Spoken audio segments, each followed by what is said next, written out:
안녕하세요. 김호준입니다. 미국 정부의 일방적 통상 압박에 대해 국회 차원의 유감 표명 결의안 채택이 어제 무산됐습니다. 자유한국당이 미국의 보복에 대한 우려를 표명했기 때문인데요.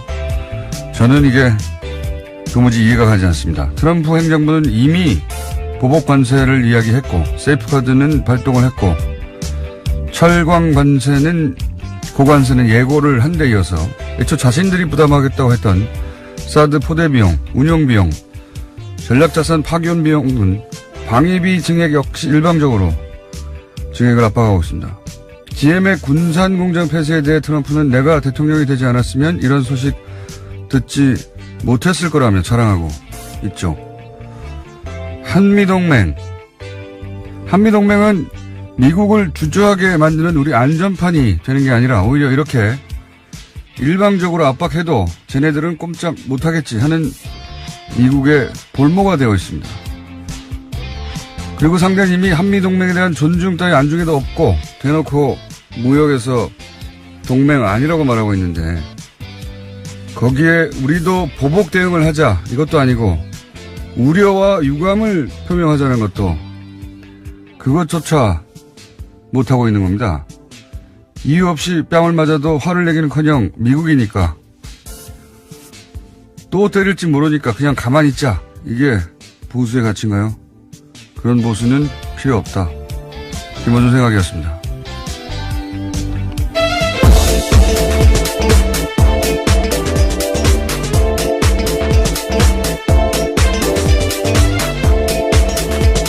시사인의 김은지입니다. 이럴 때 극명하게 드러나는 것 같아요. 네. 우리 보수라고 하는 뭐 다 똑같진 않겠지만 정치 세력이 이런 사태. 그동안 이제 한미동맹 이 말로 다 통했는데 그 말 하나로 안 통하는 사태가 온 거예요, 지금. 왜냐하면 상대방이 한미동맹 이를 말하는 게 아니라 동맹 아니다라고 말할 때, 예. 이럴 때 뭘 어떻게 해야 될지 모르는 거예요, 지금 전혀. 그러면서 이제 그냥 이건 내부 총질을 하는 걸로 해결하고 있거든요. 그 친북 정권이라서 미국이 저렇게 나온다든가. 친북 정권하고 무슨 상관이 있어요, 이게. 이게 말이 안 되는 게 뉴스공장에서도 한 3, 4주 전쯤에 저희 다뤘지만 한국산 세탁기 세이프가드 여기서부터 막 뉴스가 나오기 시작한 건데 이거 미국 월풀사가 이명박 정부 때 제소한 겁니다. 그래서 우리는 또 WTO 제소하고 그래서 우리가 이겼어요. 네. 그리고 나서 월풀이 다시 박근혜 정부 때 세이프가드 신청해서 트럼프 정부가 이번에 먹인 거거든요. 이거 다 이 친북 정권이라서 그랬다면 이명박 박근혜 정부도 다 친북 정권이라서 미국이 이런 거예요. 말이 안 되는 거예요. 이런 게 다.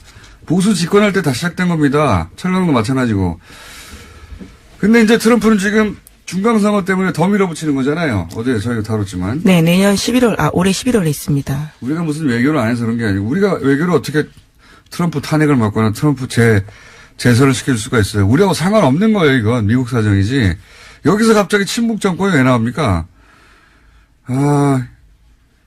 이렇게 국익이 문제될 때는 원래 보수가 더 강경한 거거든요. 만약에 GM 관련해서 우리 정부가 돈을 보조해 줘야 되느냐 이런 여론조사하면 보수가 더 많이 반대해요. 성향상. 근데 우리 정치권은 말이 안 되는 거예요. 그러니까 기본적인 뭐를 근거로 자신들이 보수라고 하는지 모르겠어요. 미국이 형님인 게 보수가 아니잖아요. 하여튼 가늠저가 되는 지금 사태가 벌어지고 있다. 보수의 정치가 무엇인가 하는 가늠저가 되는.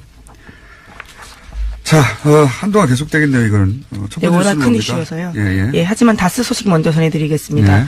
강경호 현 다스 사장이 다스는 이명박 전 대통령의 것이라고 검찰에 진술했다고 합니다. 오늘 아침 한국일보 보도인데요. 강 사장은 2009년 6월부터 이상은 다스 회장과 함께 공동대표를 맡고 있습니다. 검찰에서요. 이명박 전 대통령 지시를 받아서 다스 사장으로 취임했다라고도 진술했고요. 또 다스 사장 취임 이후에도 실권이 전혀 없었고 인사 등 주요 사항은 이시영 씨가 지고 있었다라고 합니다. 죄송합니다. 며칠 전에 이어서 이제 발음 꼬이는 거 저희가 한번 모아가지고. 네. 또 갑자기 감기 기운이 있네요. 예. 네, 그러네요. 예. 다스 사장은 바디 사장이다. 그런 얘기고 이때까지 쭉 그래왔죠.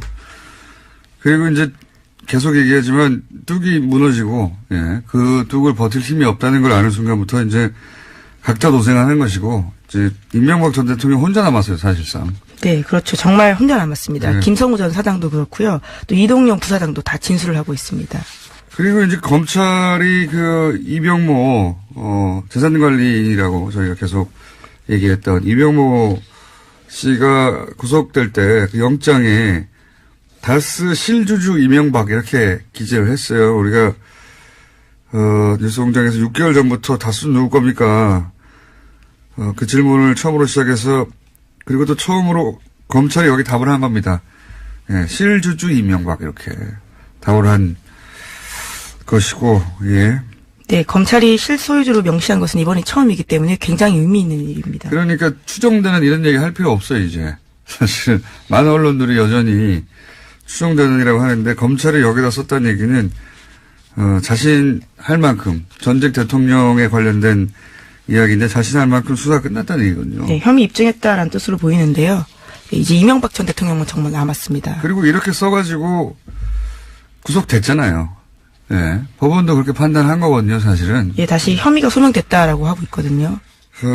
이렇게 되면 이제 거슬러 올라가서 그 김경준 씨를 다시 생각해 봐야 됩니다. 김경준 씨가 지은 죄는 죄고 주가적 죄죠. 예. 이제 김경준 씨가 그 가운데 억울하다고 주장한 부분도 있거든요. 내가 죄인이면 이명박 전 대통령도 죄인이다. 근데 그 주장 중에 BBK 투자할 때 거슬러 올라가서 이게 언제적 얘기입니까? 28년 전 얘기입니다.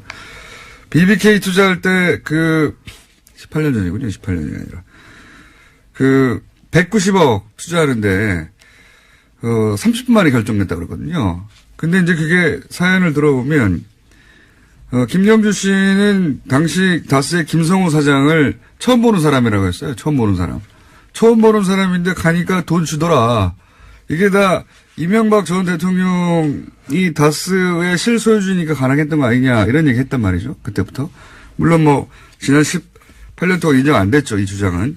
근데 이렇게 되면 이제 뭐가 연결되냐면 이명박 전 대통령은 BBK 주가 조작의 주범이 되는 겁니다. 그렇죠. 그 돈은 그 돈의 주인이 이명박 전 대통령이었기 때문에 그 주가 조작에 쓰인 돈도 역시 이명박 전 대통령의 허락이나 개입 없이는 쓸 수 없었던 거거든요.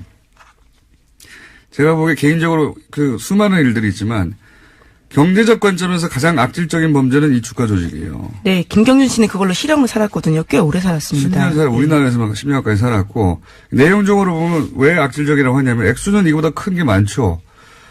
4대 강도 그렇고. 근데 가장 악질적이라고 생각하는 게 이 BBK 사업은 실패했어요. 실패해서 손실을 보게 생겼어요. 그러면 사업하다 실패하면 거기서 끝나야 돼요. 근데 이때부터 한 일이 뭐냐면 본전이 너무 아까운 겁니다. 이명박 전 대통령의 본전 의식은 정말 어마어마하잖아요. 예? 다스 대납, 삼성의 대납, 돈 남은 거 미국 가서 받아오라고 그랬던 분이잖아요. 10억까지도 챙겼습니다. 챙기려고 했죠. 네. 네. 자기 돈이 아닌데, 준 건데, 남았는데, 그냥 그쪽에서 나와서 준 거면 받죠. 근데 그게 아니라, 끝까지 따져가지고. 어쨌든, 본전 의식이 어마어마한데, 이때 발동이 돼요. 주가 조작을 해서 본전만 찾은 게 아니라, 이때 돈을 벌려고 합니다, 돈을. 자기가 사업에 실패를 했어요. 그러면, 내가 실패했구나. 하고 손실을 보는 게 정상인데 여기서 이제 주가 조작에서 본전을 찾을 생각을 하는 정도가 아니라 돈을 남기려고 한 겁니다. 아예. 이거 상상하기 사기를 이런 마인드는 상상하기 힘든 거거든요. 그렇게 해서 1000명한테 1000억 원 손해를 입히고 그런데 나중에 아마도 둘 사이에 분쟁이 생겨서 140억을 못 돌려받아서 여기까지 온 거거든요. 그때 욕심 때문에. 다 본인 욕심 때문이에요. 누구 탓할 사람이 없습니다. 대통령이어서 맡고 있었던 거고요. 예. 자, 다음 순요. 네, 이명박 정권 말에 당시 청와대가요, 이명박 전 대통령의 퇴임 시 계획을 문서로 만들었습니다. PPP라는 청와대 문건인데요. 이 내용을 검찰이 압수수색했습니다. 여기에도요, 다스 상속 문제가 쓰여 있다라고 합니다. 뭐 당연하죠. 예. 삼성의 승계 문제하고 똑같은 고민을 하는 거죠, 여기서. 예. 상속과 승계를 어떻게 해야 할 것인가. 예. 삼성의 고민하고 똑같은 거 아닙니까? 예, 청와대를 아예 사유화했다라고 볼 수밖에 없는데요. 다스 문제 대놓고서. 그렇죠. 예. 예. 이건 뭐 뉴스공장에서 줄기차게 주장해왔던 청와대가 이 상속 문제에 직접 개입했다 하는 걸 입증하는 문건이 또 나온 거죠. 예. 자, 다음 수는요? 예, 또 다른 문건 내용이 있습니다. 이병모 청계재단 사무재당의 구속영장에 쓰인 혐의인데요. 이 사무국장이 불법으로 보관하던 청와대 문건이 발각됐다라고 합니다. 대통령 기록물법 관리법 위반 혐의인데요. 이명박 대통령 재임 시절에 청와대 국가위기관리센터와 국정원 또 민정수석실에서 생산한 문건이요. 영포빌딩 지하 2층에서 나왔다라고 합니다.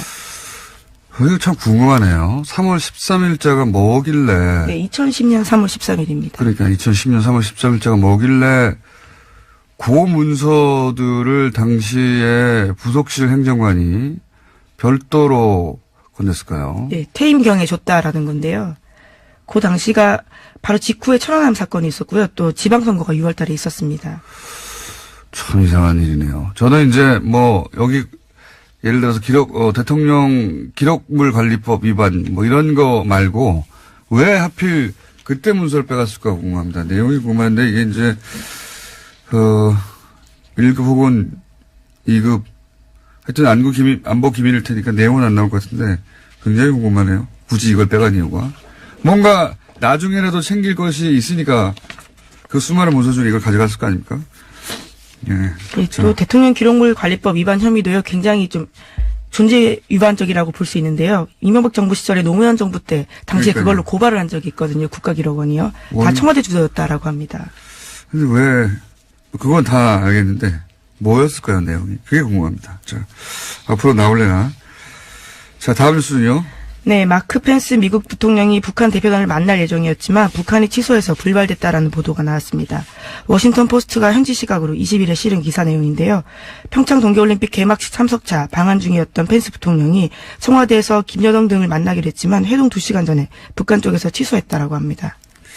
이게 이제 펜스가 미국 가서 비판을 많이 받았거든요. 상당히. 그리고 북한과 외교전에서 졌다. 이건 외신들의 뭐 대체적인 평가였고, 미국 가서 뭐 했냐, 아니, 한국 가서 뭐 했냐, 이런 비판 강도가 미 국내적으로도 높았고, 다른 나라의 평가들도 완패했다. 여기에 대해서 이제 펜스가 디펜스 하는 거죠. 예. 언론 플레이를 하는 겁니다. 언론 그렇죠. 플레이를 워싱턴 해서. 포스트에 사실상 내용을 알려준 건데요. 자기가 가서 직접 얘기하고 이랬다고. 근데 이게 이런 거 공개 안 하는 거거든요, 원래.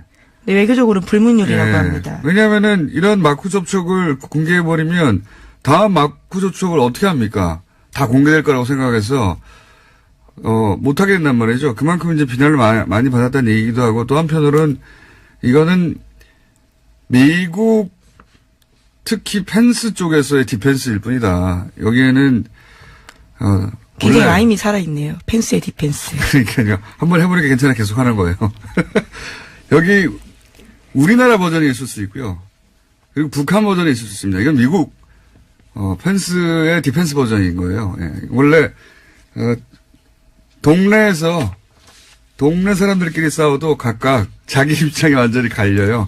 그냥 미국의 펜스 입장을 일방적으로 기정사실할 필요는 없어요. 아, 이쪽에서는 이렇게 디펜스가 나오는 거구나. 그러는 거고요. 그리고 이제 이걸 기준으로 해도, 북한이 취소한 이유가,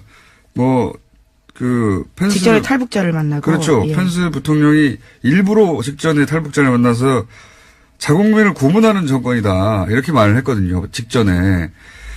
이거 참 촌스럽게 얘기하는 거예요. 만약에 북한이 미국을 만나기 직전에 콴타나모에서 나온 죄수를 만나가지고 고문당했어요? 이런 거 물어보고 고문당했죠.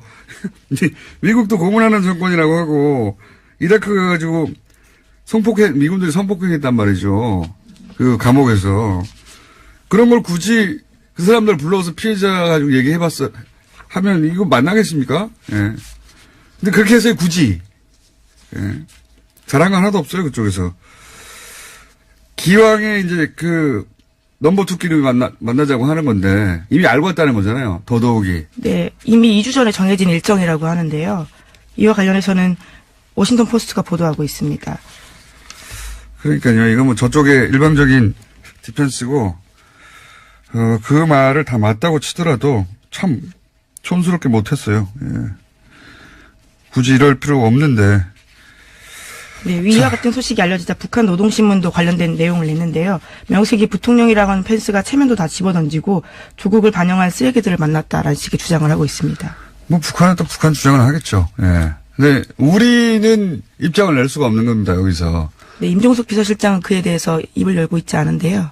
당연하죠. 이게 이제 뭔가 긴밀하고 내밀한 이야기들이 오갔을 거란 말이죠. 오갔는데 여기서 이제 미국의 펜스가 그러면 안 되는데 하도 몰리니까 국내에서 비난 여론이 있으니까 디펜스하고 나온 거예요. 관례를 깨고. 예, 펜스의 디펜스 여러 번 나옵니다. 이 자체가 나쁜 거예요. 그 관련자들 물먹이는 거거든요. 다음에 어떡하란 말이에요, 이렇게. 자, 다음 순 뭡니까? 네, 미국 GM이 군산공장 철수 발표하고 우리 정부에 1조 원 이상 지원, 세제 혜택 줄 것을 요청한 바 있습니다. 이러한 사실이 알려지면서요, 과거 전력들이 주목받고 있는데요. 유럽과 호주 등에서 일자리와 지역 경제를 빌미로 정부를 압박해서 구조조정 비용 전가했던 GM의 과거 인력이 다시 한번 주목받는다라는 겁니다. GM은 이거 도사예요, 도사.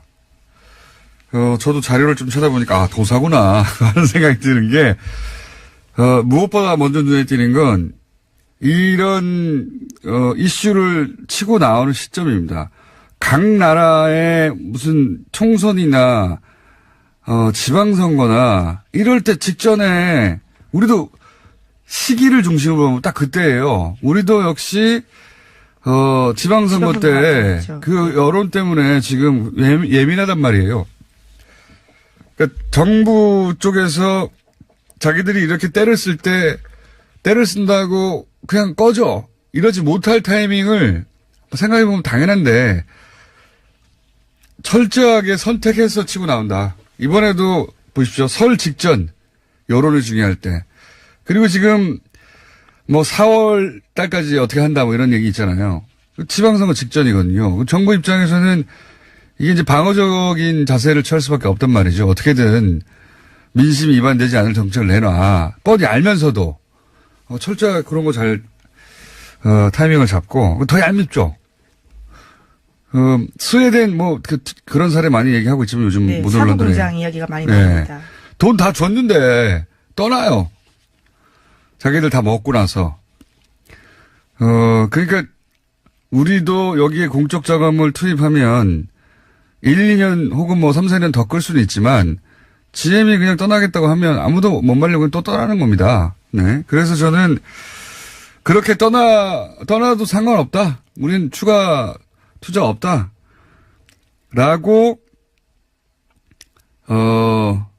해서 후속으로 예를 들어서 뭐, 그 회사를 판다거나 아니면은 거기에 직업 안정 대책 자금이 들어간다든가 그 비용하고 이렇게 시간을 좀 벌려고 공투자금을 투입하는 거하고 냉정하게 비교해 봐야 된다고 봅니다, 저는. 예. 이렇게 볼모로 잡고, 예. 목줄을 흔드는 것을 워낙 잘하기 때문에. 네, 이에 대해서는 GM의 2대 주주인 산업은행에서도 그런 이야기가 나오고 있는데요. 운명은 언제든지 뒤집힐 수 있다라는 식의 이야기가 있다고 합니다. 그러니까 돈 줘도 자기들 마음 떠난다는데요, 사기업이. 그거 어떻게 말려요? 말릴 수가 없어요. 다른 나라들도 이런저런 조항을 안 낸 게 아닙니다. 바보가 아니니까. 그래도 그냥 떠나는 거예요. 예. 자기들이 떠나고 싶을 때. 사기업이니까요. 게다가 지금 이 GM이 우리도 당신들도 투자하라고 하니까 투자하겠다고 하는 게 실제 돈을 넣는 게 아니고 자기들이 이 한국 GM이 가지고 있는 부채를 투자한 셈 치겠다는 거거든요. 돈 한 푼도 안 넣는 거예요. 우리 정부는 생돈을 늘어오는 거고 자기들은 빚이 있는데 그거 털어낼게 이런 의미거든요. 아무 의미 없어요. 게다가 그 빚이 어떻게 생긴 겁니까? 계속 얘기했듯이 쥐어짜가지고 현금 가져가서 생긴 거거든요. 빚을 만들어 놓고 그 빚을 까줄게 이런 거예요. 돈을 하나도 안 넣고. 얄미움의 극치입니다. 진짜. 불법은 아닌데 할 수 있는 최대한 박박 긁어서 상황을 만들어 놓은 다음에 실은 말고 이런 태도로 나오는 거죠. 예. 근데 이제 그게 딱 타이밍이 지방선거 직전이다. 이런 것도 다 계산된 거다. 자, 이 뉴스도 계속 나올 뉴스네요. 자. 다음 뉴스는 뭡니까? 하나 정도 더 하고 끝내야 될 것 같아요. 예. 네, 트럼프 행정부가 외국산 철강과 알루미늄에 대해서 높은 이율로 관세부가 추진하고 있습니다. 이에 대해서 미국 내에서도 비판이 이어지고 있는데요. 산업부양 효과를 내지 못한 채 무역 분쟁만 초래한다라는 비판이 있다고 합니다. 뭐 비판은 있겠지만 트럼프는 이런 거 따질 때 미국 내 비판이라든가 또는 뭐 동맹국의 사정이라든가 이런 거 따질 형편이 아니에요. 이번에 그 지방선거에서 어제도 저희 한번 다뤘지만 지방선거에서 망하면 망합니다.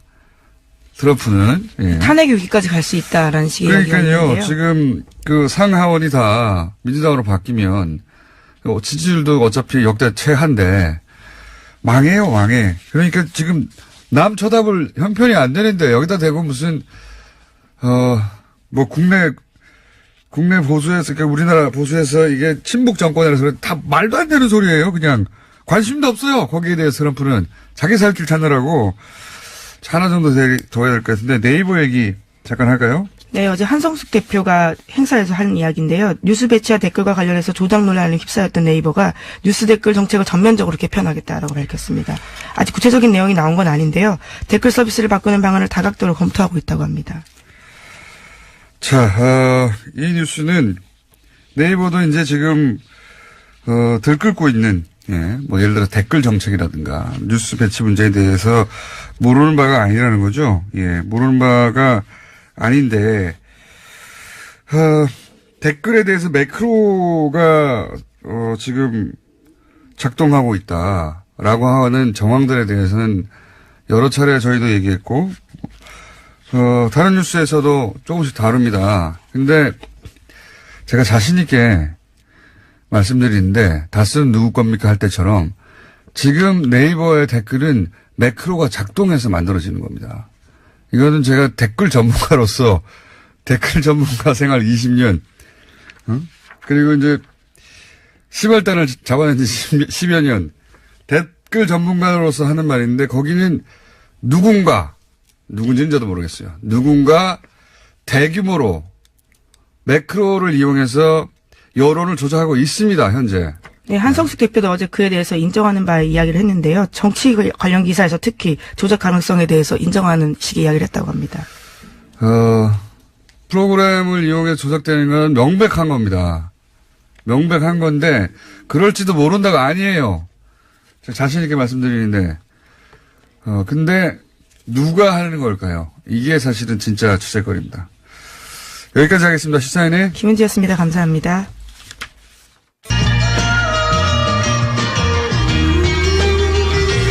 러브스토리 주제가죠. 네. 지난주에 제가 이 주제가를 남가요 주제가라고 잘못 말했는데 남가요 더불어민주당 송영길 의원 자유한국당의 나경원 의원 나오셨습니다. 안녕하십니까? 네, 안녕하세요. 첫 시간 하고 났더니 주변 반응이 어떻던가요? 너무 점잖하게 한다고 그러던데. 점잖하게 한다. 나경원 좀 혼내주라고. 아니, 이렇게 야당 탄압을 하는군요. 혼내주겠다고 막 그러시는 거 아니겠습니까, 지금? 의원님은 송 의원님하고 한번 하고 났더니 뭐라고 주변에서 그런가요? 뭐 저는, 그저께 이제 저희 동네 분들이 듣는다 그러셔서 어떠세요? 그랬더니 네. 그냥 소신 있게 말씀하시대요. 그러시더라고요. 그래서 그 방송은 좀 그렇잖아요. 그러던데요. 그 방송은 좀 그런데요. 거기에 나와서 소신 있게 말씀하시대요. 그러던데요. 그러니까 공장장님이 편파다 이렇게 얘기를 하는 것 같아요. 그렇게 부드럽게 하셨나요? 그분들이? 저희 주민들은 참 품격이 있으십니다. 저희 동작구 주민들. 자, 네. 품격 있는 분들만 만나시나 보죠, 따로? 저는 어디서나 어느 때나 누구나 만나고 있습니다. 자, 이제 파이트 1라운드. 최근 통상압력이나 그다음에 GM 뭐라고 해야 될까 폐쇄 결정 이런 이야기 계속 나오고 있습니다. 요 GM부터 한번 얘기 다뤄보죠. 혹시 의원님이 먼저 하시는 게 좋겠습니까? 아니면 나경원 의원님 먼저 하시겠습니까? 소영 의원님 먼저 하시겠습니까? 네, GM 자동차 문제가 이제 논란이 되고 오늘 산자부 장관과 이제 그 GM 대표가 만난다 그러는데 핵심은 그런 것 같습니다. 지금 GM이 본사가 GM 코리아한테 주고 있는 27억 달러 부채를 출자로 전환시키고 네. 추가로 28억 달러를 투자한다는 말이 있는데 그에 대한 확인이 필요하고 신차 2개를 창원과 부평공장에 배정해서 50만 대 물량을 유지해 주겠다라는 건데 그와 함께 우리 이 한국 산업은행의 추가 출자를 요구하고 있는데 그 전제로서 실사가 필요합니다. 노사 양측 간의 지금 불신이 뭐냐. 지금 의도적으로 GM 본사가 GM 코리아의 적자를 유도하고 있다. 그렇죠. 여러 가지 부품을 비싸게 공급하고 또 ISP라고 인터내셔널 서비스 퍼슨이라는 임원들이 한 100여 명 와 있다는데 최저비 월급이 5억이면 그것만 해도 500억입니다. 그다음에 로열티를 가져가고 R&D 비용으로 해서 개발된 차의 소유권, 지적 무역 소상권도 본사가 다 가져갔다. 여러 가지 이런 구조적 문제를 놔두고 추가 출자를 해봤자 밑 빠진 독에 물 붓기가 될 거 아니겠는가. 이런 것에 대한 실사의 동의를 좀 한다 그러니까 그 실사를 기초로 그린필드 투자. 단순히 채권을 출자로 전환하는 수준을 넘어서 추가 출자를 확실히 한다면 여러 가지 같이 대응한 검토가 필요하다 이렇게 생각합니다. 추가 출자 문제도 저희가 좀 더 봐야 되고요. 저는 이 GM 사태를 보면서 결국 본사의 부실 경영 플러스 고비용 저효율 구조와 낮은 생산성 이 두 가지가 복합되어 있다고 봅니다. 그래서 사실은 낮은 생산성이요. 그러니까 두 가지가 다 문제죠. 특히 이제 GM 본사는 지금 GM 코리아로부터 아까 송 의원님도 말씀하셨지만 R&D 비용으로 매년 지금 6천억씩 가져갔다는 것도 나와요. 그래서 사실은 양쪽이 다 저희가 GM을 실사하는 것도 필요하고 결국 노사 간의 이 문제를 어떻게 해결할 것이냐 이 부분에 대해서 먼저 협상하게 하는 것이 필요하다고 생각을 합니다. 그리고 노사가 자구책을 먼저 내놓게 하는 것이 필요하다. 저 굉장히 사실은 GM에 대해서 저도 의심의 눈초리로 보고 있는데요. 근데 역시 노조의 책임도 있다. 그러니까 양쪽의 책임이 다 있다는 겁니다. 노조의 책임도 있다고 봅니다. 예컨대 군산공장에 같은 경우에도 한 달에 7일 일하고 다 받아가고 했다는 그런 기사를 봤거든요. 그래서 저는 이렇게 생각을 합니다. 이제 저희가 선거를 앞두고 정치권이 잘못해서 성급하게 개입하거나 과도하게 개입하는 경우에 결국 우리가 국민 세금으로 잘못해서 이 GM 코리아의 어떤 구조적 변화 없는 밑빠진 독에 물 붓기가 될 수 있다 이렇게 생각을 합니다. 그래서 노사의 자구책이 필요하다고 생각을 합니다. 그래서 실사도 필요하고 그 GM 코리아의 지금 현재의 경영 상태를 들여다보는 것 플러스 저는 여러 가지 이러한 비슷한 글로벌 기업들이 공장을 철수하려고 했을 때의 여러 가지 다른 해외 사례도 좀 봐야 되겠다 이런 생각을 합니다. 그래서 르노 자동차의 스페인 공장 철수 당시에 근로자들이 임금 동결하고 했던 그런 노력이라든지 또는 일본의 P&G사의 철수 과정에서 일본 노동자들이 투쟁하거나 파업하거나 이런 것보다는 본사를 가서 설득해서 경제 논리로 설득해서 생산성을 높였던 부분이라든지 이러한 부분을 결국 양측이 다 노력하는 모습을 저희가 요구해야 된다. 이렇게 생각합니다. 다행이네요. 그래도 저렇게 경제 논리로 접근해서 우리 홍준표 대표나 일부가 이것을 마치 우리 정부와 미국 간의 대북 정책에 대한 엇박자 때문에 보복으로 했다. 그리고 또 트럼프 대통령이 마치 GM 코리아 군산공장 폐쇄가 자기 공이고 이걸 가지고 디트로이트로 공장을 일자리를 가져온다. 이렇게 정치적으로 이용하는 것은 대단히 좀 잘못된 거라고 봅니다. 그리고 친북 정권이라서 철수했다는 얘기 주장도 있잖아요. 자유한국당에. 홍 대표 말하고는 좀 다른 거죠, 하셨는지 생각이. 모르겠지만 사실은 이제 그거는 전체적으로 지금 한미 간의 통상 충돌에 대한 걱정입니다. 사실은 아시다시피 트럼프 대통령이 선거 캠페인 내내 이런 이야기했어요. 한미 FTA는 재앙이고 자동차 산업은 일자리를 뺏는 것이고, 그리고 세탁기는 뭐 산업 파괴다. 이렇게 얘기했었거든요. 그리고 제가 그때 트럼프 대통령 당선 직후에 미국에 갔었습니다. 그런데 이제 그때 한국, 중국, 일본 중에서 환율 조작국을 지정할 것이다. 이런 이야기를 공공연하게 했을 때, 미국의 조야에서는 이 통상 압박의 제일 타겟은 한국이라는 것이 아주 공공연한 사실이었습니다. 그런데 그동안 저희가 전혀 준비를 하지 않은 것이죠. 예컨대 이제 통상본부만 해도 전혀 준비를 하지 않은 게 아니라 준비를 잘해서 환율 지정 재당수도 우리가 잘 이겨냈고요. 두 가지 문제가 있다고 생각하는데요. 제가 일보로스를 만나봤어요. 근데 나름대로 누구 만나고 오셨어요? 일보로스 상무장관을 만나서 여러 가지 얘기를 지난번에 가서 나눴습니다. 만나보셨죠. 예. 네. 그런데 이게 지금 사실 트럼프 대통령이 근본적으로 자유무역주의라는 보수주의 가치를 훼손하고 있는 겁니다. 자유한국당이 제왕적 대통령제 항상 비판하는데 트럼프 대통령이 이런 모습을 비판을 해줘야 된다고 봐요. 아니 트럼프 대통령 우리가 고칠 수가 없는데. 아니 왜 이거는 국제사회는 서로 간의 여론이기 때문에 이런 문제가 발생하면 진정한 보수 정당이 나온다면 자유무역주의를 훼손하고 오직 했으면 월스트리트 저널이 사설로 비판했겠습니까? 이 트럼프 대통령의 이런 모습을. 그러니까 이런 점을 같이 우리 여야가 목소리를 해줘야지 무슨 문제가 발생하면 무조건 정부한테 공격하기 전에 정부의 잘못도 지적해야겠지만 먼저 미국의 이런 부당한 요구에 대해서 단호한 목소리를 내주는 것이 국익을 지키는 것이다. 저는 이렇게 생각합니다. 그런데 이제 뭐 대통령께서도 안보하고 통상은 분리해서 결연한 대응을 하시겠다 이렇게 말씀하셨어요.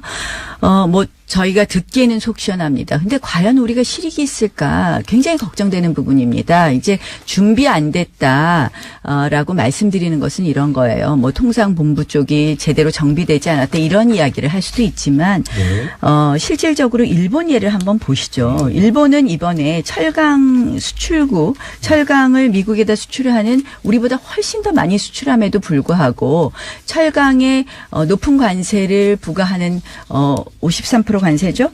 에서 빠졌습니다. 뭐라고 설명했느냐? 미국이 일본을 제외한 이유는 미국이 이제 철강 수입을 갖다가 높은 관세를 붙여서 규제하는 것의 이유가 철강 수입이 미국의 안보에 위협이 될 수 있다라는 이유를 하면서 그 12개국에 우리나라를 포함시키지 않았습니까? 근데 일본에 대해서 제외한 이유는 동맹국으로부터 철강을 수입하는 것은 안보에 위협이 되지 않는다 하면서 일본은 그 부분에 대해서 제외시켰습니다. 네, 그건 결국 뭐냐 좀 팩트 확인이 필요하요 아니요. 확인해보세요.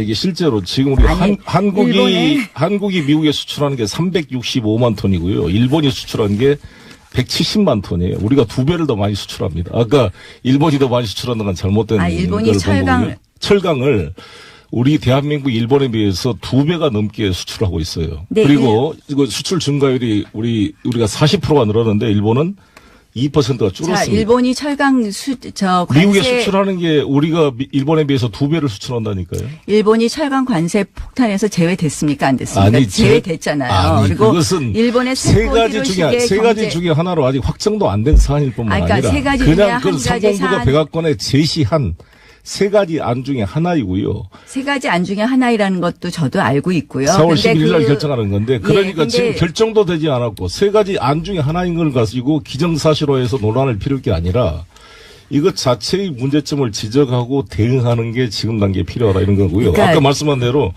우리 한국은 일본에 비해서 365만 3,934톤을 수출하고 있어요. 그러니까 이게 일본에 비해 2배나 많을 뿐만 아니라 작년 대비 40%가 증가하고 있고 중국 우리가 제품을 50만 톤 정도를 수입해서 우리가 그쪽에 수출한 문제 때문에 논란이 되고 있는 것이지. 그것도 왜 논란이 되고 일본은 빠지고 한국은 들어갔냐 이것이 무슨 정치 외교적인 실패다 이렇게만 일본의 세코 히로시게 경제 산업상이 그렇게 발표하신 거 읽어보셨습니까? 세코 히로시게 만나봤어요. 아니 근데 이걸로 통화하셨습니까? 자꾸 만나봤다는 얘기 하시지 말고 제가 말씀드리는 것은요.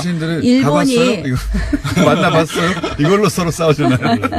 일본이 여기서 제외된 이유는 일본으로부터 수입하는 것은 안보에 영향을 주지 않는다라는 얘기를 미국 측에서 했다고 발표했던 거거든요. 정치인입니다. 그런데 자민당 국회의원이고 그분도 자기를 활용하는 말에 우리가 할 필요가 없고. 지금 잘 보세요.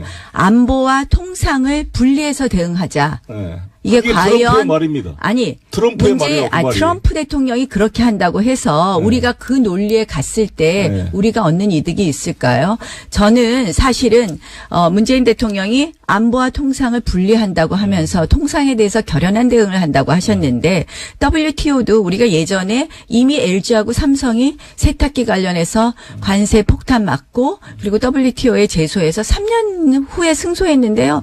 그동안 손해 전혀 배상받을 방법이 없고요. 미국이 그다음에 지키지도 않아요. WTO의 결정을. 그런데 지금 우리가 WTO에 제소하고 한다고 해서 사실상 실익이 없다는 거 잘 알고 계실 겁니다. 2002년도에 물론 그 조치를 승소한 사례가 있고요. 제가 말씀드린 건 승소한 사례가 없다는 것이 아니라 그러한 조치를 할 수밖에 없는 것도 어느 부분 일정 부분 이해되는 부분도 있습니다. 그러나 중요한 것은 이러한 결연한 대응이 문제를 해결하는 방법은 아니다라는 것이죠. 문제를 해결하는 것은 양측이 같이 돼야 되는 겁니다. 그러니까 결연한 대응 자세와 함께 또한 협력과 근데 사실은 안보의 엇박자가 결국은 통상에 있어서도 이러한 안타까운 결과를 전혀 그렇게 생각하지 촉진하고 않습니다. 있다라는 것을 저는 강조하는 GM 코리아 겁니다. 문제도 호주나 영국의 오펠 다 우리가 철수했는데 영국과 호주가 미국의 강력한 안보 문제고 안보에 대해서 이견이 없음에도 불구하고 그들의 논리로 철수하는 것입니다. 그건 GM 코리아 얘기고요. 지금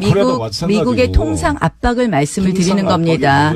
결국은 미국의 통상 압박 문제가 저희가 안보에 있어서 엇박자를 하니까 동맹에 대해서도 선거를 의식한 정치적인 공세라고 봐야 돼요. 오늘 야단하라 그러셨다고 계속 지금 말을 서로 잘 안 들릴 것 같이 돼버렸는데요. 트럼프 대통령은 사실 미국의 모든 NIT라든지 월스트리트 저널까지도 비판하는 이런 문제에 대해서는 보수주의 가치에 어긋나는 거거든요. 리카르도가 나오면은 꾸짖을 겁니다, 지금 트럼프를.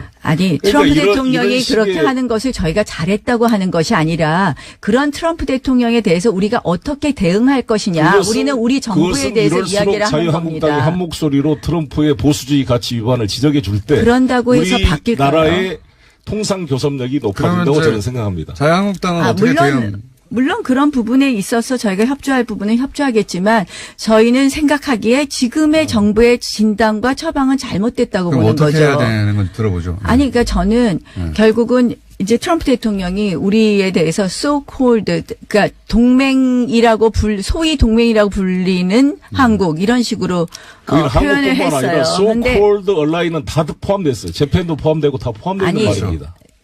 한국만 지적한 게 한 말이 아닙니다. 그거는 안보 동맹과 경제 동맹이 같이 안 한다고 하지만 제가 보기에는 한국에 대해서 so-called ally라고 이때는 한국, 중국, 일본을 얘기했습니다. 한국, 중국, 일본이 다 들어가 있습니다. 그렇습니까? 네. 근데 어쨌든 지금 제가 말씀드리는 것은 안보의 엇박자가 통상의 이러한 불리함을 촉진했다.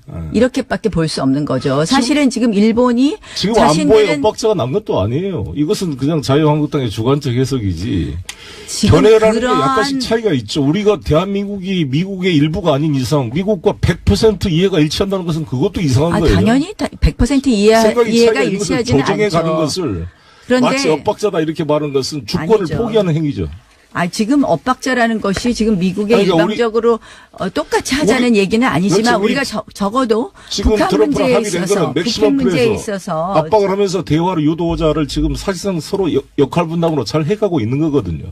글쎄요. 그런 인식이 저는 엇박자라고 보입니다. 글쎄요, 과연 지금 역할 분담을 사실상 제대로 서로 이야기가 되고 있는 것이냐. 되고 있습니다. 잘 소통이 되고 있습니다. 북미 간의 대화 부분도 있어서. 맥메스터하고 지금 CIA 또 맥메스터 만났다는 얘기는 안 하세요?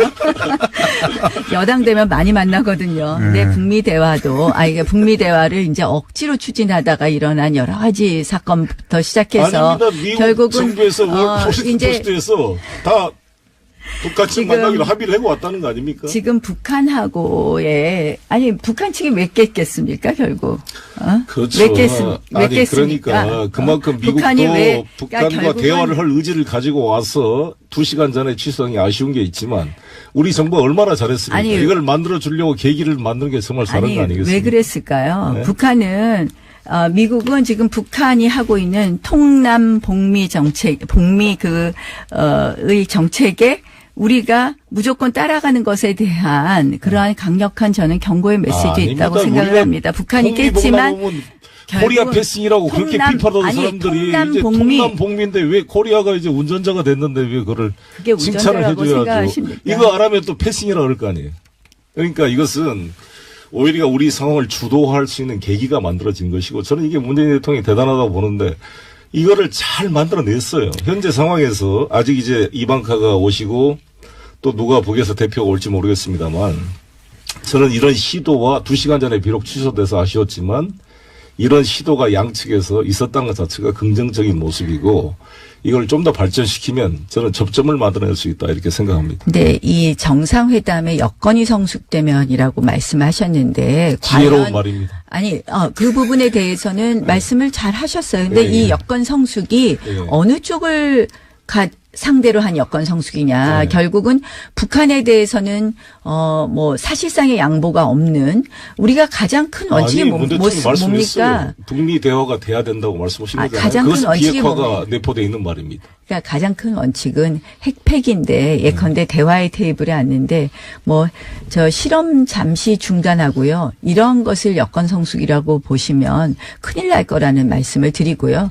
결국 미국이 저는 펜스 부통령 측에서 이러한 북미 대화가 북한의 반대로 북한이 무산시킨 것으로 깨졌다 하는 것을 알려준 이유, 그것을 사실상 밝힌 이유는 앞으로 여건 성숙에 있어서의 우리의 원칙은 확실한 핵폐기이다라는 것을 메시지를 주려고 했던 것 아닌가 하는 생각을 워싱턴 합니다. 포스트가 취재해서 말한 것이고요. 그것은 펜스가 그동안 너무 비시사적으로 좀 속 좁게 행동했다에 대한 비판을 물타기 하려고 저는 나온 면이 또 있다고 봅니다. 어찌됐건 중요한 것은 지금 전쟁으로 이 문제를 해결할 수 없는 이상 대화를 해야 되는데 대화의 조건을 어떻게 만드느냐 일종의 삽바 싸움의 과정이거든요. 이 과정을 잘 중재해서 한쪽으로는 북핵 경제 병진 노선이 불가능하다. 비핵화로 가지 않는 이상 남북 대화 이게 안 된다는 것을 아주 부드럽고 간접적으로 양측에 다 문재인 대통령이 제시한 거잖아요. 여건 성숙과 우물가의 숭늉 찾지 말자. 이 두 가지 비유가 정확하게 균형된 모습으로 문 대통령께서 지혜롭게 말씀했다고 보거든요. 이 내용을 어떻게 이제 잘 조정해낼 것인가. 잠시 저는 졸 뻔했습니다. 가장 큰 원칙이 할 일이 없어가지고. 비핵화 부분, 핵폐기 부분에 대한 그 원칙을 잊지 않기를 좀 바라고요. 저는 송 의원님처럼 말씀하시면 지금 이제 끝부분에 대해서는 제가 걱정이 없는데 사실은 이 정부가 대화를 추진하면서 대화를 추진하면서 핵폐기 부분을 갖다 잊어버릴까 하는 거고요. 결국은 안보하고 통상 문제에 있어서 제가 계속 말씀하는 게 한미 간에 계속해서 엇박자가 나는 부분이 있거든요. 지금 말씀은 아니라고 하시지만 우리 정부 공격하지 말고 트럼프에 대해서 한마디 좀 해주라고 해요. 홍준표 대표가 트럼프 대통령한테 한마디 하면 10초 남았습니다. 트럼프 대통령 이거는 자유무역주의 원칙에 어긋납니다. MB도 그런 말 잘했잖아요. 그런 말을 한번 해주는 것이 우리 보수 정부가 정당의 먼저 잘 바뀌어야 된다라는 말씀을. 관리법 위반 이런 거 말고 왜 하필 그때 문서를 빼갔을까 궁금합니다. 내용이 궁금한데 이게 이제 1급 혹은 2급 하여튼 안보 기밀일 테니까 내용은 안 나올 것 같은데 굉장히 궁금하네요. 굳이 이걸 빼간 이유가 뭔가 나중에라도 챙길 것이 있으니까 그 수많은 문서 중에 이걸 가져갔을 거 아닙니까? 예. 또 대통령 기록물 관리법 위반 혐의도요, 굉장히 좀 존재 위반적이라고 볼 수 있는데요. 이명박 정부 시절에 노무현 정부 때 당시에 그러니까요. 그걸로 고발을 한 적이 있거든요. 국가기록원이요. 다 청와대 주도였다라고 합니다. 근데 왜, 그건 다 알겠는데, 뭐였을까요, 내용이? 그게 궁금합니다. 자, 앞으로 나올래나? 자, 다음 뉴스는요? 네, 마크 펜스 미국 부통령이 북한 대표단을 만날 예정이었지만 북한이 취소해서 불발됐다라는 보도가 나왔습니다. 워싱턴 포스트가 현지 시각으로 20일에 실은 기사 내용인데요. 평창 동계올림픽 개막식 참석차 방한 중이었던 펜스 부통령이 청와대에서 김여정 등을 만나기로 했지만 회동 2시간 전에 북한 쪽에서 취소했다라고 합니다. 이게 이제 펜스가 미국 가서 비판을 많이 받았거든요. 상당히. 그리고 북한과 외교전에서 졌다. 이건 외신들의 뭐 대체적인 평가였고, 미국 가서 뭐 했냐, 아니면 한국 가서 뭐 했냐, 이런 비판 강도가 미 국내적으로도 높았고, 다른 나라의 평가들도 완패했다. 여기에 대해서 이제 펜스가 디펜스 하는 거죠. 예. 언론 플레이를 하는 겁니다. 언론 그렇죠. 플레이를 워싱턴 해서. 포스트에 사실상 내용을 알려준 건데요. 자기가 가서 직접 얘기한 거 이랬다고. 근데 이게 이런 거 공개 안 하는 거거든요, 원래. 네, 외교적으로는 불문율이라고 합니다. 왜냐하면은 이런 마크 접촉을 공개해버리면 다음 마크 접촉을 어떻게 합니까? 다 공개될 거라고 생각해서 못하게 된단 말이죠. 그만큼 이제 비난을 많이 받았다는 얘기기도 하고, 또 한편으로는 이거는 미국 특히 펜스 쪽에서의 디펜스일 뿐이다. 여기에는 굉장히 라임이 살아있네요. 펜스의 디펜스. 그러니까요. 한번 해보니까 괜찮아 계속 하는 거예요. 여기 우리나라 버전이 있을 수 있고요. 그리고 북한 버전이 있을 수 있습니다. 이건 미국 펜스의 디펜스 버전인 거예요. 예. 원래 동네에서 동네 사람들끼리 싸워도 각각 자기 입장이 완전히 갈려요. 그냥 미국의 펜스 입장을 일방적으로 기정사실할 필요는 없어요. 아, 이쪽에서는 이렇게 디펜스가 나오는 거구나. 그러는 거고요. 그리고 이제 이걸 기준으로 해도, 예, 북한이 그래서, 그리고 또 처음으로 검찰이 여기 답을 한 겁니다. 예, 실주주 이명박 이렇게 답을 한 것이고, 예.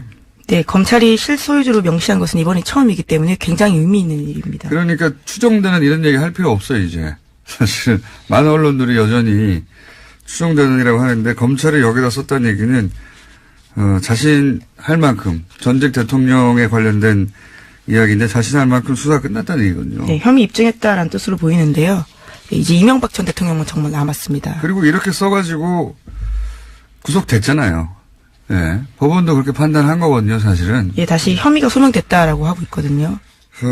이렇게 되면 이제 거슬러 올라가서 김경준 씨를 다시 생각해 봐야 됩니다. 김경준 씨가 지은 죄는 죄고, 주가적 죄죠. 예. 이제 김경준 씨가 그 가운데 억울하다고 주장한 부분도 있거든요. 내가 죄인이면 이명박 전 대통령도 죄인이다. 근데 그 주장 중에 BBK 투자할 때 거슬러 올라가서 이게 언제적 얘기입니까? 28년 전 얘기입니다. BBK 투자할 때 18년 전이군요. 18년이 아니라. 190억 투자하는데 30분 만에 결정됐다 그러거든요. 근데 이제 그게 사연을 들어보면 김경준 씨는 당시 다스의 김성호 사장을 처음 보는 사람이라고 했어요. 처음 보는 사람. 처음 보는 사람인데 가니까 돈 주더라.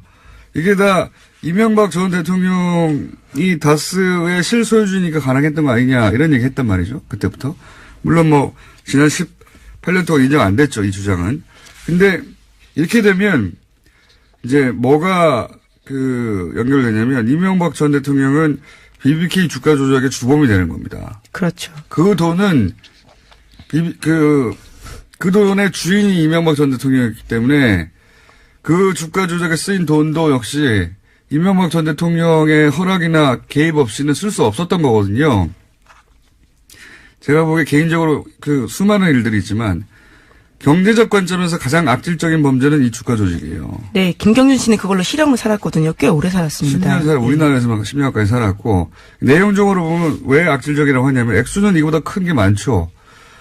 4대 강도 그렇고. 근데 가장 악질적이라고 생각하는 게 이 BBK 사업은 실패했어요. 실패해서 손실을 보게 생겼어요. 그러면 사업하다 실패하면 거기서 끝나야 돼요. 근데 이때부터 한 일이 뭐냐면 본전이 너무 가까운 겁니다. 이명박 전 대통령의 본전 의식은 정말 어마어마하잖아요. 예? 그 다스 대납, 삼성의 대납, 돈 남은 거 미국 가서 받아오라고 그랬던 분이잖아요. 10억까지도 챙겼습니다. 챙기려고 했죠. 네. 네. 자기 돈이 아닌데, 준 건데, 남았는데, 그냥 그쪽에서 나와서 준 거면 받죠. 근데 그게 아니라, 끝까지 따져가지고. 어쨌든, 본전 의식이 어마어마한데, 이때 발동이 돼요. 주가 조작을 해서 본전만 찾은 게 아니라, 이때 돈을 벌려고 합니다, 돈을.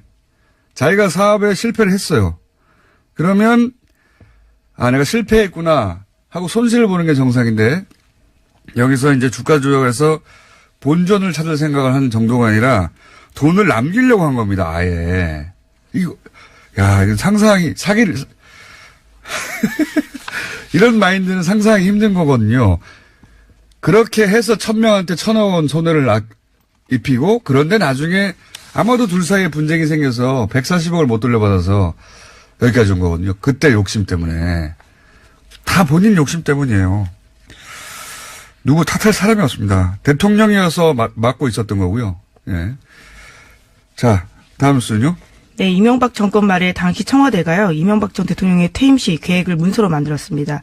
PPP라는 청와대 문건인데요. 이 내용을 검찰이 압수수색했습니다. 여기에도요, 다스 상속 문제가 쓰여 있다라고 합니다. 뭐 당연하죠. 예. 삼성의 승계 문제하고 똑같은 고민을 하는 거죠, 여기서. 예. 상속과 승계를 어떻게 해야 할 것인가. 예. 삼성의 고민하고 똑같은 거 아닙니까? 예, 청와대를 아예 사유화했다라고 볼 수밖에 없는데요. 다스 문제 대놓고서. 그렇죠. 예. 예. 이건 뭐 뉴스공장에서 줄기차게 주장해왔던 청와대가 이 상속 문제에 직접 개입했다 하는 걸 입증하는 문건이 또 나온 거죠. 예. 자, 다음 수는요? 예, 또 다른 문건 내용이 있습니다. 이병모 청계재단 사무재단의 구속영장에 쓰인 혐의인데요. 이 사무국장이 불법으로 보관하던 청와대 문건이 발각됐다라고 합니다. 대통령 기록물법 관리법 위반 혐의인데요. 이명박 대통령 재임 시절에 청와대 국가위기관리센터와 국정원 또 민정수석실에서 생산한 문건이요. 영포빌딩 지하 2층에서 나왔다라고 합니다. 이거 참 궁금하네요. 3월 13일자가 뭐길래. 네, 2010년 3월 13일입니다. 그러니까 2010년 3월 13일자가 뭐길래 그 문서들을 당시에 부속실 행정관이 별도로 건넸을까요? 네, 퇴임경에 줬다라는 건데요. 그 당시가 바로 직후에 천안함 사건이 있었고요. 또 지방선거가 6월 달에 있었습니다. 참 이상한 일이네요. 저는 이제 뭐 여기 예를 들어서 대통령 기록물. 안녕하세요, 김호준입니다. 미국 정부의 일방적 통상 압박에 대해 국회 차원의 유감 표명 결의안 채택이 어제 무산됐습니다. 자유한국당이 미국의 보복에 대한 우려를 표명했기 때문인데요. 저는 이게 도무지 이해가 가지 않습니다. 트럼프 행정부는 이미 보복 관세를 이야기했고, 세이프카드는 발동을 했고, 철광 관세는 고관세는 예고를 한 데 이어서 애초 자신들이 부담하겠다고 했던 사드 포대 비용, 운용 비용, 전략자산 파견 비용은 방위비 증액 역시 일방적으로 증액을 압박하고 있습니다. GM의 군산 공장 폐쇄에 대해 트럼프는 내가 대통령이 되지 않았으면 이런 소식 듣지 못했을 거라며 자랑하고 있죠. 한미동맹은 미국을 주저하게 만드는 우리 안전판이 되는 게 아니라 오히려 이렇게 일방적으로 압박해도 쟤네들은 꼼짝 못하겠지 하는 미국의 볼모가 되어 있습니다. 그리고 상대는 이미 한미동맹에 대한 존중 따위 안중에도 없고 대놓고 무역에서 동맹 아니라고 말하고 있는데 거기에 우리도 보복 대응을 하자 이것도 아니고 우려와 유감을 표명하자는 것도 그것조차 못하고 있는 겁니다. 이유 없이 뺨을 맞아도 화를 내기는커녕 미국이니까 또 때릴지 모르니까 그냥 가만히 있자. 이게 보수의 가치인가요? 그런 보수는 필요 없다. 김원준 생각이었습니다.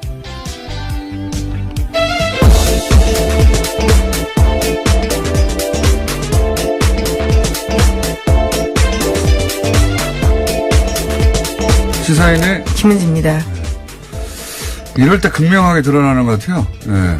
우리 이제 보수라고 하는 뭐 다 똑같진 않겠지만 정치 세력이 이런 사태. 그동안 이제 한미동맹 이 말로 다 통했는데 그 말 하나로 안 통하는 사태가 온 거예요, 지금. 왜냐하면 상대방이 한미동맹 이를 말하는 게 아니라 동맹 아니다라고 말할 때, 예. 이럴 때 뭘 어떻게 해야 될지 모르는 거예요, 지금 전혀. 그러면서 이제 그냥 이거 내부 총질을 하는 걸로 해결하고 있거든요. 그 친북 정권이라서 미국이 저렇게 나온다든가. 친북 정권하고 무슨 상관이 있어요, 이게.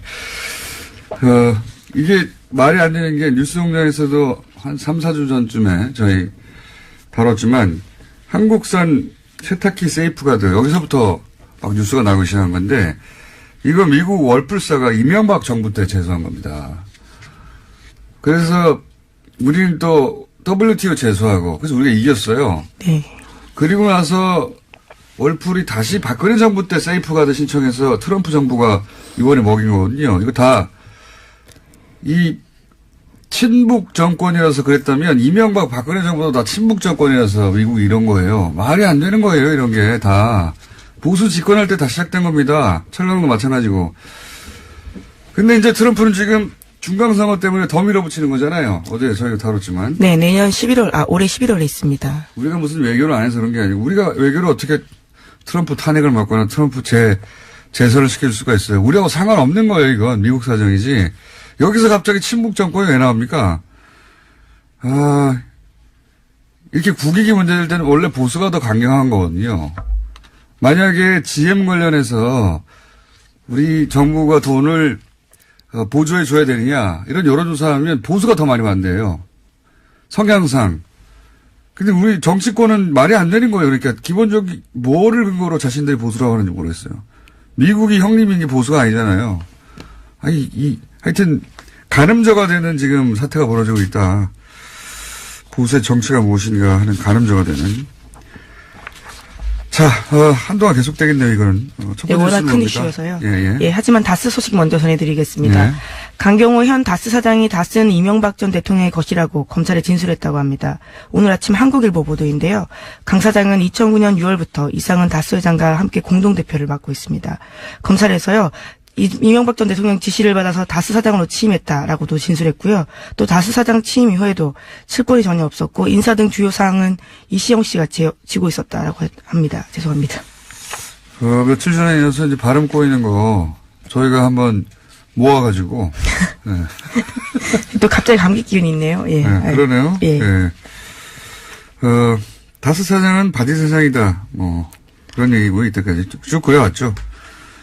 그리고 이제 계속 얘기하지만 뚝이 무너지고, 예, 그 뚝을 버틸 힘이 없다는 걸 아는 순간부터 이제 각자 도생하는 것이고, 이제 이명박 전 대통령 혼자 남았어요, 사실상. 네, 그렇죠. 정말 혼자 남았습니다. 네. 김성우 전 사장도 그렇고요. 또 이동영 부사장도 다 진술을 하고 있습니다. 그리고 이제 검찰이 그 이병모, 재산관리라고 저희가 계속 얘기했던 이병모 씨가 구속될 때 그 영장에 다스 실주주 이명박 이렇게 기재를 했어요. 우리가 뉴스공장에서 6개월 전부터 다스 누구 겁니까? 그 질문을 처음으로 시작했